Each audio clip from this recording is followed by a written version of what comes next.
Hello everyone, welcome to high aim. So आज हम पढ़ने वाले हैं क्या, हाउ डू ऑर्गेनिज्म रिप्रोड्यूस, जो बायोलॉजी का चैप्टर 3 है। बायोलॉजी का चैप्टर 3 है हाउ टू ऑर्गेनिज्म रिप्रोड्यूस। और ये जो चैप्टर है आपके बोर्ड एग्जामिनेशन के पॉइंट ऑफ व्यू से बहुत ही ज्यादा क्या हो जाता है, इंपॉर्टेंट है। और काफी लेंदी चैप्टर भी है और इसका वेटेज भी है, इंपॉर्टेंट भी है। तो हम देरी नहीं करते हैं, काफी लेंदी चैप्टर है, सो लेट्स स्टार्ट। देखिए चैप्टर नेम है रिप्रोडक्शन।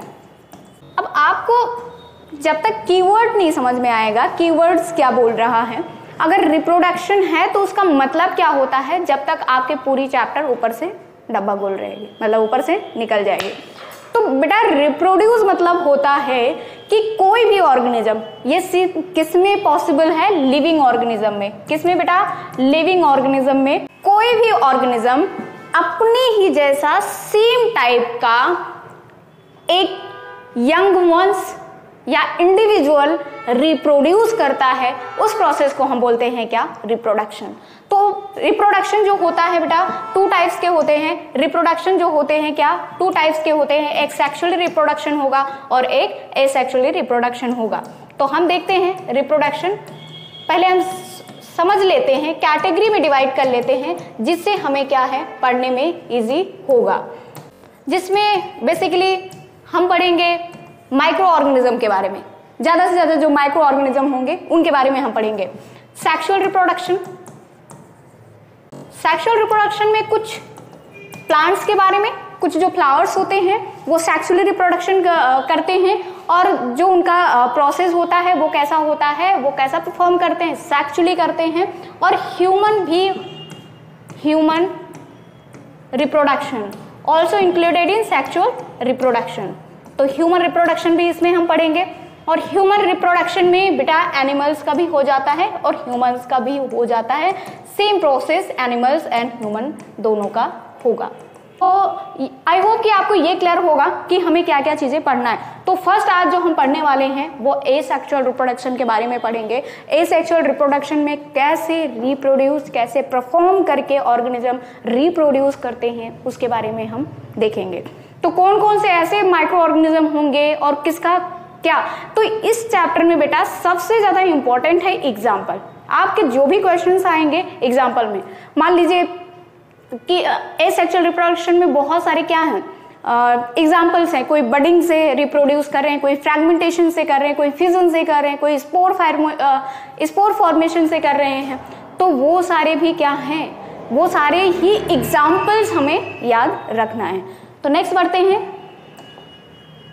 पहले हम देख लेते हैं यार कि ये होता क्या है और कौन कौन सा टॉपिक हमें आज इंपॉर्टेंट है आपके पॉइंट ऑफ व्यू से। तो स्टार मार्क कर लीजिए कि इस चैप्टर में हमें ये टॉपिक पढ़ना ही पढ़ना है, ठीक है, ट्रिपल स्टार, कि ये हमें छोड़ के बिल्कुल भी नहीं जाना है। एसेक्सुअल रिप्रोडक्शन में हम पढ़ेंगे fission, budding, regeneration, fragmentation, spore formation, vegetative propagation and tissue culture, ये हो जाएगा। इससे भी क्वेश्चंस आते हैं ऑलवेज। ये जो टॉपिक हमने लिखा है इससे आपके बोर्ड में हर साल क्वेश्चंस आते हैं बेटा।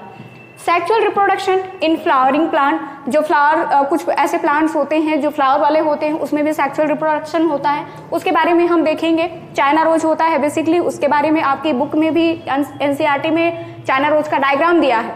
आप देखते होंगे, सोचते होंगे क्या है, समझ में नहीं आ रहा है, बहुत ही मजा आने वाला है। ह्यूमन रिप्रोडक्शन, ह्यूमन रिप्रोडक्शन के बारे में, प्यूबर्टी क्या है उसके बारे में पढ़ेंगे, क्या ऐसे सिम्टम्स होते हैं प्यूबर्टी के बारे में। तो ये जो टॉपिक है बेटा ये आप पढ़ के ही जाएंगे। सो हम नेक्स्ट बढ़ते हैं और अपने टॉपिक को स्टार्ट करते हैं। रिप्रोडक्शन होता क्या है। फर्स्ट ये आता है कि what is definition of reproduction. What is definition of reproduction.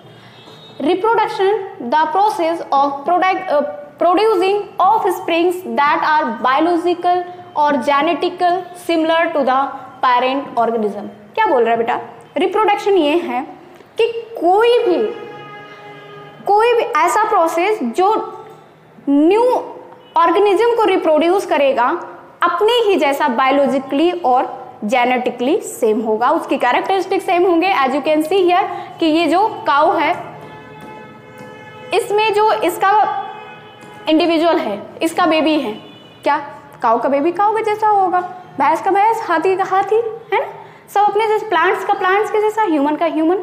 आपने कभी देखा है कि हाथी शेर के बच्चे को पैदा कर रही है, शेर का इंडिविजुअल आ रहा है, नहीं ना। तो अपनी ही टाइप्स के होंगे जेनेटिकली एंड बायोलॉजिकली। तो ये चीजें आपको ध्यान रखना है। देन आप यहाँ पे देख सकते हैं ये बर्ड्स हैं, और कुछ जो बर्ड्स के इंडिविजुअल्स हैं वो क्या हैं, बर्ड्स के जैसे ही हैं, उसमें जेनेटिकली भी क्या होंगे, वो सेम टाइप के होंगे। ह्यूमन का तो आप जानते ही, काफी एक्सपर्ट है इन चीजों में। तो नेक्स्ट देखते हैं बेटा, इंट्रोडक्शन किसका, एसेक्सुअल रिप्रोडक्शन का। क्या, एसेक्सुअल रिप्रोडक्शन का इंट्रोडक्शन, क्योंकि एलिमिनेट और डिफरेंशिएशन बहुत मैटर करता है। आपको ये पता होना चाहिए कि एसेक्सुअल रिप्रोडक्शन कैसे होता है और सेक्सुअल रिप्रोडक्शन कैसे होता है। आप इस दोनों के बीच में कंफ्यूजन नहीं होना चाहिए, और कभी कभी आपके 2 नंबर में ये डिफरेंस भी पूछ लेता है। एसेक्सुअल रिप्रोडक्शन में जो सबसे मेन चीजें हैं ये याद रखना है, ओनली वन पेरेंट्स। पेरेंट्स क्या होते हैं, पेरेंट्स होते हैं ना 2, मम्मी पापा, मेल और फीमेल। लेकिन जो एसेक्सुअल है उसमें क्या होगा, ओनली वन पेरेंट। वो फीमेल भी हो सकता है, वो मेल भी हो सकता है। There is no formation and fusion of gametes. और बेटा एसेक्सुअल में आप पढ़ोगे, सेक्सुअल रिप्रोडक्शन में आप पढ़ोगे, female gametes plus male gametes मिला के क्या बनाते हैं, जाइगोट, रिप्रोड्यूस करेंगे। बट एसेक्सुअल रिप्रोडक्शन में कोई भी गैमेट्स फॉर्म नहीं होता है। नेक्स्ट है, the young ones form are almost identical to each other as well as to the parent cell. कहता है कि जो छोटा इंडिविजुअल होगा ना, जो भी रिप्रोड्यूस होगा एसेक्सुअल में ऑर्गेनिज्म का, जो ऑर्गेनिज्म रिप्रोड्यूस करेगा इंडिविजुअल को, उसका अपने पेरेंट्स के आइडेंटिकल होगा, मतलब सिमिलर होगा। नेक्स्ट है, asexual reproduction generally occurs during favorable environmental condition and when there is a abundance of food। और कहता है कि asexual reproduction जो होता है favorable environment होना चाहिए, मतलब वहाँ पे ऑक्सीजन होना चाहिए, वहाँ पे उनके जो ग्रो करने का हार्मोन्स है वो सारी चीजें अवेलेबल होना चाहिए। तो वो क्या हो जाता है, फेवरेबल एनवायरमेंट में ही रिप्रोड्यूस करेगा और जहाँ पे फूड का अबेंडेंस होगा। ऑब्वियस सी बात है कि कोई भी ऑर्गेनिज्म है, लिविंग ऑर्गेनिज्म, सबको सरवाइव करने के लिए फूड की नीड होती है, फूड की आवश्यकता होती है। नेक्स्ट है, it is a faster method of reproduction. और जो एसेक्सुअल रिप्रोडक्शन होता है ये क्या है, फास्टर मेथड है। मतलब सेक्सुअल में आप देखते होंगे कि गैस्ट्रेशन पीरियड जो होता है वो 9 मंथ्स का होता है, एनिमल्स में और ज्यादा होता है ना। तो ह्यूमन की बात करें तो 9 मंथ्स है, एनिमल्स में देखें तो और ज्यादा है। लेकिन एसेक्सुअल का जो रिप्रोडक्शन का मेथड है वो क्या है, फास्ट है। अब हम आगे कि जो एसेक्सुअल रिप्रोडक्शन है उसके कौन कौन से ऑर्गेनिज्म किस टाइप के रिप्रोड्यूस करते हैं। बाइनरी फिजन, बाइनरी मतलब होता है बेटा कोई चीज 2 चीजों में डिवाइड होना, ठीक है। कोई भी ऑर्गेनिज्म होगा वो किस में डिवाइड होगा, 2 ऑर्गेनिज्म में डिवाइड होगा, उसको हम क्या बोलेंगे, बाइनरी। उसको हम क्या बोलेंगे, बाइनरी। मान लो ये अमीबा का एग्जांपल है। सीन इन बैक्टीरिया, किस में देखा जाता है बाइनरी फिजन, बैक्टीरिया में। Protozoa like amoeba, paramecium. तो ये इसके एग्जांपल हैं, प्रोटोजोआ, अमीबा, पैरामीशियम जो होते हैं ये केस में बाइनरी में क्या होते हैं, ब्रेक होते हैं। फिजन मतलब होता है टूटना, बाइनरी मतलब होता है टू। तो यहाँ पे आप लिख सकते हैं टू, यहाँ पे लिख सकते हैं ब्रेक। तो जब आप पढ़ेंगे तो आपको कंफ्यूजन नहीं होगा। In these pseudopodia withdrawn karyokinesis, the nucleus of the parent cell divide and then the cytoplasm divide, cytokinesis resulting in the formation of 2 daughter cell। क्या बोल रहा है कि इसमें जब pseudopodia जो होता है, अगर न्यूक्लियस ब्रेक होता है बेटा, क्या न्यूक्लियस डिवाइड होता है तो उसको हम बोलते हैं कार्योकाइनेसिस। और अगर क्या साइटोप्लाज्म डिवाइड होके और 2 रिप्रोड्यूस करता है तो उसको हम बोलते हैं साइटोकाइनेसिस। ये ध्यान रखना, ये कीवर्ड्स आपके एग्जाम में आता है। It occur during highly favourable condition. और ये जो प्रोसेस होगा रिप्रोडक्शन का वो एक फेवरेबल कंडीशन होना चाहिए, जो भी ऑर्गेनिज्म को सर्वाइव करने के लिए रिक्वायरमेंट है वो सारी चीजें अवेलेबल होना चाहिए। नेक्स्ट है, the cell division can occur in any plane as in case of amoeba. किसकी एग्जाम्पल बता रहा है, अमीबा का। हाउएवर ऑर्गेनिज्म लाइक लीशमेनिया, क्या लीशमेनिया होता है, ये बैक्टीरिया है। कॉज कालाजार, इसकी वजह से क्या हो जाता है, कालाजार बुखार होता है ये।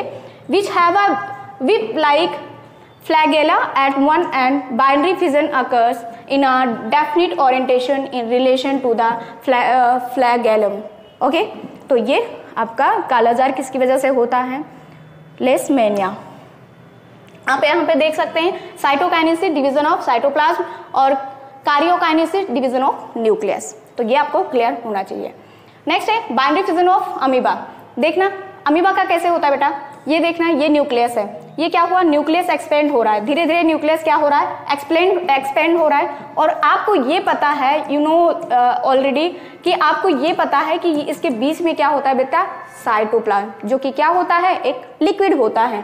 साइटोप्लाज्म और ये दोनों क्या हो रहे हैं, एक्सपेंड हो रहे हैं। आप यहाँ पे देख सकते हो कि किसका डिवीजन हो गया है, न्यूक्लियस का डिवीजन हो गया है, और धीरे धीरे ये दो अमीबा यहाँ पे बना लिया है। तो it is a parent amoeba, और जो फॉर्म होगा वो क्या होगा, daughter amoeba. Is it clear और नॉट?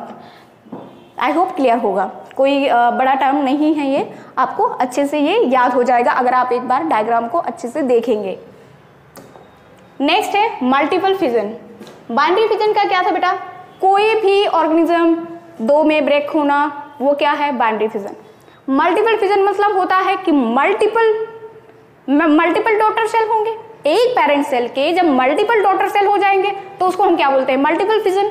तो देख सकते हैं कि सीन इन प्लाज्मोडियम, किसमें होता है ये, plasmodium are malarial parasites. In this during unfavourable condition the parent cell develop a thick resistance wall around itself, forming a cyst within the wall. Cytoplasm divide many times to perform mini plasmodia. When condition become favorable, the cyst wall break and the plasmodium are released. क्या बोल रहा है कि ये Plasmodium है, क्या है बेटा, प्लाज्मोडियम है।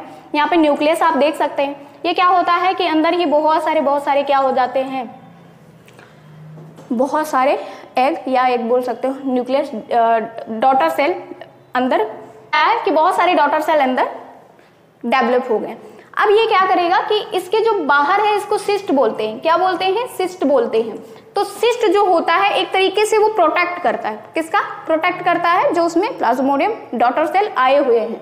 तो और जब देखता है कि कंडीशन जो है वो फेवरेबल है, कंडीशन क्या है, फेवरेबल है, तो ये क्या हो जाता है, ब्रेक हो जाता है। और आप यहाँ पे देख सकते हैं कि ये बहुत सारे प्लाज्मोडिया प्रेजेंट, ये बहुत सारे प्लाज्मोडिया क्या हो गए, रिप्रोड्यूस हो गए। तो मल्टीपल फिजन में आपको बेटा सिर्फ एग्जाम्पल याद रखना है, जो भी क्वेश्चंस आपके बनेंगे वो एग्जाम्पल के थ्रू ही बनेंगे, ठीक है। तो आई होप कि आपको मल्टीपल फिजन मतलब मोर देन 2 याद रखेंगे, मोर देन 2 में ब्रेक होना, ओके।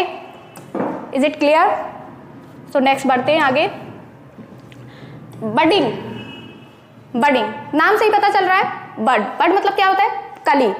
तो कुछ ऐसा रिप्रोडक्शन होगा, कुछ ऐसा परफॉर्मेंस होगा कि रिप्रोड्यूस जो होगा वो बडिंग का ही अलग। तो देखते हैं क्या होता है, सीन इन ईस्ट। ईस्ट किस में आता है बेटा, फंगस में, fungi. The parents eat cell develop protrusion और an outgrowth at its upper end. The nucleus of parent cell divide and one of them moves into the outgrowth, which grows bigger and finally separates from the parent cell to lead an independent existence.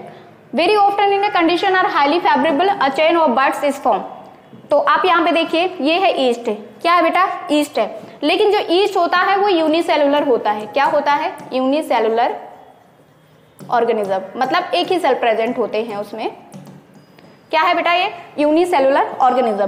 तो multi cellular organism में भी होता है budding, वो hydra में होता है। तो दोनों में कभी कभी ऐसे पूछ लेता है कंफ्यूज करके, और आप हाइड्रा को लिख के आ जाएंगे, और वो मल्टी सेलुलर का, और ये क्या है, यूनिसेलुलर का है, किसमें, ईस्ट में। तो यहाँ पे देखनी है बडिंग, ये बर्ड्स कली जैसा कुछ फॉर्म हो रहा है, धीरे धीरे इसका साइटोप्लाज्म क्या हो गया, डिवाइड होने लगा। और यहाँ पे आप फाइनली देख सकते हैं कि ये जो पेरेंट्स ईस्ट है उससे बहुत सारे डॉटर ईस्ट बना लिए, पेरेंट ईस्ट से बहुत सारे डॉटर ईस्ट बना लिए। तो ये भी क्या है, रिप्रोड्यूस किया नया, okay. I hope you are getting well. बहुत ईजी है बेटा, बहुत ईजी है, कुछ नहीं है रिप्रोडक्शन। और सबसे ज्यादा प्रॉब्लम एसेक्सुअल रिप्रोडक्शन में ही आता है बच्चों को, तो कोई प्रॉब्लम नहीं होना चाहिए। अगर आप एक नहीं 2 बार देखिए, समझ में आ जाएगा आपको। नेक्स्ट है फ्रेगमेंटेशन। क्या? फ्रेगमेंटेशन। फ्रेगमेंटेशन जो है बेटा वो मल्टी सेलुलर ऑर्गेनिज्म है। अभी हम एसेक्सुअल रिप्रोडक्शन में यूनिसेलुलर ऑर्गेनिज्म के बारे में बात कर रहे थे, जैसे हमने ईस्ट के बारे में बात किया, पैरामीशियम के बारे में बात किया, अमीबा के बारे में बात किया, ऐसे ही जो हम बात करेंगे अब मल्टी सेलुलर ऑर्गेनिज्म में एसेक्सुअल रिप्रोडक्शन कैसे होता है उसके बारे में। Seen in multicellular organism which have a relatively simple body organisation like spirogyra. किसकी बात कर रहा है? Example, notice this, example spirogyra. किसकी बात कर रहा है बेटा? Spirogyra. Body, if it break into smaller pieces or fragment, each fragment has a capacity to form a new individuals. However, all multicellular organism cannot show cell by cell division as cell form tissues which form organs. These organs are placed at definite position in the body, hence they need to use more complex method of reproduction. तो देखते हैं हम इसको। ये है बेटा spirogyra. क्या है? स्पायरोगायरा। और स्पायरोगायरा क्या होता है कि इसमें ये डिविजन्स होते हैं। ये आप देख सकते हैं यहाँ पे क्या हुआ, यहाँ से इसको हम क्या कर दिए? ब्रेक कर दिए। क्या कर दिए? ब्रेक कर दिए। तो ये जो ब्रेक हुआ वाला डिजाइन है ये क्या हो जाएगा? एक अलग फ्रेगमेंटेशन, एक अलग स्पायरोगायरा क्रिएट कर देगा ये। तो ये क्या हो गया? Parent spirogyra. क्या बेटा? Parent spirogyra. और इसके बाद क्या करेंगे? ये तीन जो बने हैं वो डॉटर स्पायरोगायरा हो जाएगा। क्या? Daughter spirogyra. ओके, तो समझ में आ रहा है आपको? अब बात करेंगे, नेक्स्ट है रीजनरेशन। रीजनरेशन क्या होता है? Example planaria. किसका एग्जाम्पल? Planaria. देखते हैं पहले। It is the ability to organism to develop their lost part, मतलब कुछ पार्ट ऐसा है, मान लो किसकी? छिपकली की। छिपकली की क्या है? पूंछ काट के फेंक दो। एग्जाम्पल दे रही हूँ, ऐसा होता नहीं। पूंछ को काट दो तो वो क्या होगा कि जो उसकी पूंछ है ना वो फिर से दूसरा छिपकली बना ले, दूसरा लिजर्ड बना ले। तो वो क्या है? ऐसा इमेजिन करो। प्लेन रीजनरेशन में क्या होता है कि दूसरी मैडम एक तैयार होगी, दूसरी मैम आ गई, तो और यहाँ पे अगर ये करके गिर गया तो 3-4 ऐसे। तो इस तरीके का जो रिप्रोड्यूस होगा वो क्या होगा? रीजनरेशन बोलेंगे। तो क्या है कि develop their lost part, some organism show have high regenerative capacities also mean of reproduction. Example क्या है बेटा? Planaria. Regeneration is carried out of specialised cell which redivide to form a mass of cell from which different cell undergo changes to become different cell types and tissues. These changes occur in organized sequence known as development. Okay, क्या करना है? सीधी parent plain area है, ये daughter plain area है। Parent plain area और daughter plain area. तो आप देख सकते हैं कि इसका जो लॉस्ट पार्ट है, जो पार्ट कहीं ना कहीं किसी भी तरीके से एक्सीडेंटली वो निकल के कट के गिर गया, वो दूसरा प्लेन एरिया तैयार कर लेगा। बेटा इसको हम बोलते हैं रीजनरेशन। कोई दिक्कत आ रही है? बिल्कुल भी नहीं, बहुत इजी है। बस हमें याद क्या करना है? क्या याद रखना है? एग्जाम्पल्स। नेक्स्ट है बडिंग। देखो 2 बार बडिंग आया, यूनिसेलुलर ईस्ट में, और ये किसके बारे में बात करेंगे? मल्टी सेलुलर एंड हाइड्रा में। मल्टी सेलुलर बेटा और किसमें? हाइड्रा में। Seen in hydra. ठीक है, ये आपको लग रहा होगा कि प्लांट्स है, ग्रीन ग्रीन है। ये प्लांट्स नहीं है, क्या है? ये एनिमल्स है। ठीक है, तो कंफ्यूजन नहीं होना चाहिए। पेरेंट्स हाइड्रा है। ये क्या हुआ? ये देखना है इसके बॉडी पे कैसा आ रहा है?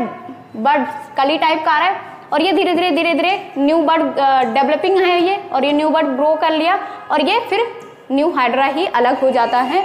और यहाँ से इस तरीके से जब क्या होता है? रिप्रोड्यूस होता है, इस तरीके से परफॉर्म होता है, that is called budding. Clear है बेटा? क्लियर है? क्लियर है तो नेक्स्ट बढ़ते हैं। स्पोर फॉर्मेशन इंपॉर्टेंट, हमेशा क्वेश्चंस आते हैं। टिक कर लो, स्टार मार्क कर लो, स्टार मार्क कर लो बेटा। Spore formation. अब स्पोर फॉर्मेशन क्या होता है? ब्रेड है, ब्रेड देखा है कभी? तो आप देखते होंगे कि ब्रेड को ज्यादा टाइम तक हम जब छोड़ देते हैं तो उसमें क्या हो जाता है? ग्रीन कलर की फंगस आ जाते हैं। कभी ना कभी आपने देखा होगा घर में। तो जो फंगस होता है ना उसी की बात कर रहा है। किसकी बात कर रहा है? तो जब उसको हम जूम करके माइक्रोस्कोप के द्वारा अगर देखेंगे तो इस तरीके का ही जो उसमें बैक्टीरिया होते हैं, राइजोपस कहते हैं। क्या बोलते हैं इसको? Rhizopus. It's not Rhizopus, it Rhizopus. क्या? राइजोपस, जेड है। ओके, तो ये राइजोपस बोलते हैं।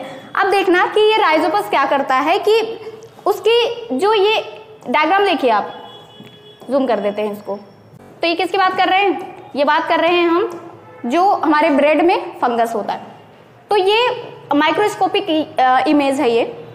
तो बेटा ऐसे करके होता है, एक जो सबसे ज्यादा स्प्रेड होता है, तो ये रिप्रोडक्शन वाला जो पार्ट होता है उसको बोलते हैं हम स्पोंजियम। क्या बोलते हैं? स्पोंजियम। और ये जो इसका एक तरीके से ये जो वर्टिकल दिख रहा है इसको बोलते हैं hype.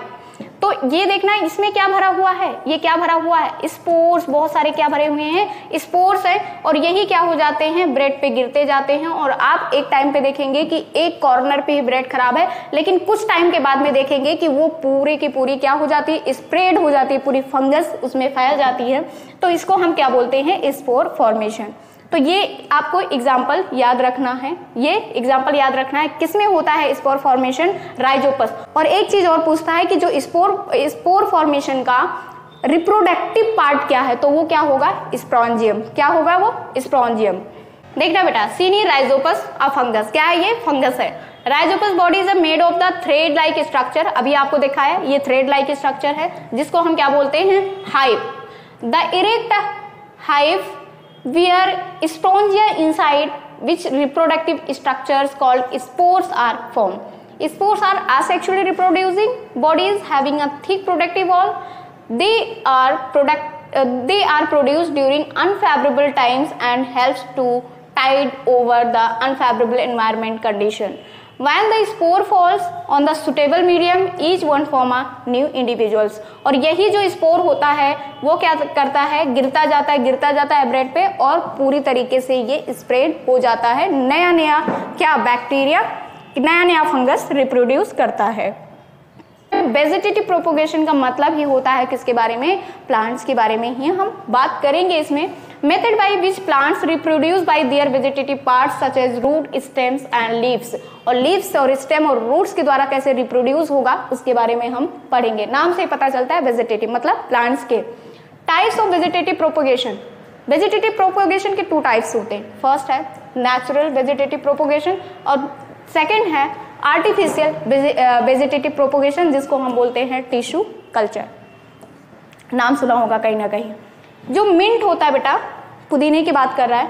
Mint reproduce naturally by roots. किसके द्वारा रिप्रोड्यूस होता है? रूट्स के द्वारा। Sugar cane, jasmine by stems and bryophyllum leaves. क्या?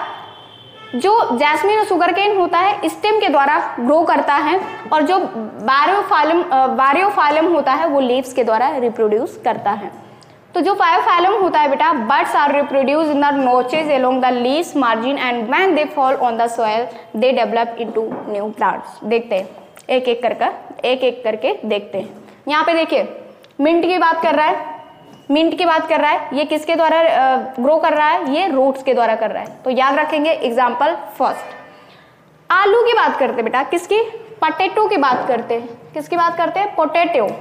क्या? पोटैटो।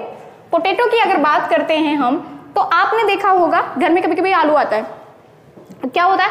आप देखते होंगे कि उसमें थोड़े गड्ढे होते हैं। गड्ढे लाइक उसको बोलते हैं पोटैटो का आई, आंख होता है वो आलू का। उसमें कुछ टाइम के बाद में आप देखते होंगे क्या कि उसमें ग्रीन कलर का क्या आ जाता है? प्लांट्स निकल रहा है।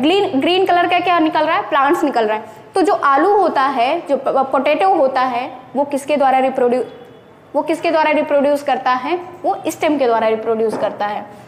नेक्स्ट देखते हैं जिंजर। जिंजर बेटा किसके द्वारा? नोट्स और बर्ड्स। यहाँ पे अगर बात करें शुगर कैन की, तो ये रूट प्रोपोगेशन है। रूट के द्वारा ही क्या कर रहा है? ये ग्रो कर रहा है। ठीक है। अगर यहाँ पे देखो बायोफाइलम, ये जो होता है ये बर्ड्स के ऐसे पत्तियां होती है, पत्तियों के ऊपर ही ये मार्जिन आ जाती हैं। पत्तियों के ऊपर ही क्या? ये मार्जिन आ जाती हैं, और ये जो मार्जिन निकलता है ये नया एक क्या बना लेता है? प्लांट्स बना लेता है, नया रिप्रोड्यूस कर देता है। तो इसका लीफ का सबसे जो इम्पोर्टेंट एग्जाम्पल है वो क्या है, बायोफाइलम। ऑनियन की बात करें, किसके द्वारा ऑनियन होता है, रूट्स के द्वारा या स्टेम के द्वारा या लीव्स के द्वारा? किसके द्वारा ऑनियन का ग्रो होता है बेटा? ये भी क्या है, रूट्स के द्वारा ही ग्रो होता है। नेक्स्ट बढ़ते हैं, इंपॉर्टेंस ऑफ वेजिटेटिव प्रोपोगेशन। अगर हम वेजिटेटिव प्रोपोगेशन जो स्टेम्स, रूट और लीव्स के द्वारा रिप्रोड्यूस हो रहा है, उसका इंपॉर्टेंस क्या है? Plants can bear flowers and fruit earlier. Plants जो होता है उससे फ्रूट और फ्लावर्स जल्दी रिप्रोड्यूस होते हैं, जल्दी निकलते हैं। Plants which have lost the ability to reproduce viable seeds can also reproduce by vegetative propagation. और बोलता है कि अगर प्लांट्स, कोई ऐसा प्लांट्स है जो अपनी एबिलिटी को खो चुका है कि अब भैया वो रिप्रोड्यूस कर ही नहीं सकता है, दूसरा प्लांट्स रिप्रोड्यूस नहीं कर सकता है, तो वेजिटेटिव प्रोपोगेशन से उसके जो सीड्स होते हैं वो रिप्रोड्यूस में काम ला सकते हैं। All plants are genetically almost similar to the parents plants. और जो प्लांट्स होते हैं, जो पेरेंट प्लांट्स है और जो भी प्लांट्स न्यू रिप्रोड्यूस होगा, वो दोनों जेनेटिकली क्या होंगे, सिमिलर होंगे। Seedless varieties can be obtained. और कुछ प्लांट्स ऐसे होते हैं जिसमें सीड्स ही नहीं होते हैं, तो जब सीड्स नहीं है तो उनको आगे रिप्रोड्यूस तो करना है ना, तो उसका भी अलग मेथड होता है। The property of vegetative propagation is used by the horticulturist in developing method by layering। तो वो जो सीड्स नहीं होता उनका मेथड होता है बेटा लेयरिंग मेथड से, ग्राफ्टिंग मेथड से grow many plants like sugarcane, roses और ग्रेप्स। देखना ये लेयरिंग ग्राफ्टिंग क्या होता है। लेयरिंग मान लो एग्जांपल, ये आपका कोई प्लांट्स है, क्या है, ये प्लांट है और ये इसके क्या है, रूट्स हैं, और ये इसका ब्रांच है। तो मान लो ये ब्रांच बड़ा हो गया और इसको हमने क्या किया, सॉइल में दबा दिया। मतलब ये क्या है, ये सॉइल है, बैंड करके, क्या करके, बैंड करके सॉइल में दबा दिया। अब कुछ दिनों के बाद में आप देखेंगे कि जो लेयरिंग किया हमने ना मिट्टी में, वो क्या है, नया प्लांट्स। उसके बाद में जब ये हो जाता है तो उसको बीच से काट दिया जाता है और ये एक नया रिप्रोड्यूस हो जाता है। तो इस मेथड को हम बोलते हैं लेयरिंग, इस मेथड को हम बोलते हैं लेयरिंग। नेक्स्ट बेटा ग्राफ्टिंग की अगर बात करते हैं, किसकी, ग्राफ्टिंग की, रोज की बात करते हैं, रोज, ठीक है। तो आपने देखा होगा, हर किसी ने देखा होगा कि जो रोज होता है ना, तो उसकी जो ब्रांच होती है ना, रोज तो ऊपर फ्लावर होता है, वो बहुत प्यारा होता है, जो नीचे की ब्रांच है उसको क्या करते हैं, काट देते हैं, ठीक है, रोज को, और उसको हम क्या करें, फिर सॉइल में उसको दबा देंगे और कुछ दिन के बाद देखेंगे कि वो रोज की बहुत सारा बड़ा पेड़, बड़ा ट्रीज, रोज की बहुत सारे फ्लावर्स और प्लांट्स आ जाएंगे। तो वो क्या होते हैं, रोज का जो मेथड होता है वो रोज का जो मेथड होता है वो किस मेथड से होता है, ग्राफ्टिंग मेथड से होता है। Tissue culture, tissue culture by example हम समझते हैं। यहाँ पे देखिए, ये देखिए some examples of tissue culture. ये देखिए यहाँ पे इसको बंद कर दिया गया और ये क्या हुआ बेटा, इसमें जो भी इसको ग्रो करने के लिए जो भी चीजें चाहिए वो सारे अवेलेबल हैं। तो इस तरीके से अगर वो रिप्रोड्यूस होता है तो हम उसको क्या बोलते हैं, टिश्यू कल्चर। यहाँ पे भी देख सकते हैं, एक कंटेनर लिया, इसमें बहुत सारे सीड्स डाल दिए, धीरे धीरे डेवलप हो गया, उसके बाद उसको ओपन कर दिया, है ना, वो नया प्लांट्स बना लिया, रिप्रोड्यूस हो गया। यहाँ पे भी आप देख सकते हैं। तो ये सारे एग्जाम्पल से आपको क्लियर होगा कि जो टिश्यू कल्चर है किस तरीके से परफॉर्म करता है, ठीक है। तो फटाफट इसका डेफिनेशन पढ़ लेते हैं। The technique of developing new plants from a cell और टिश्यूज।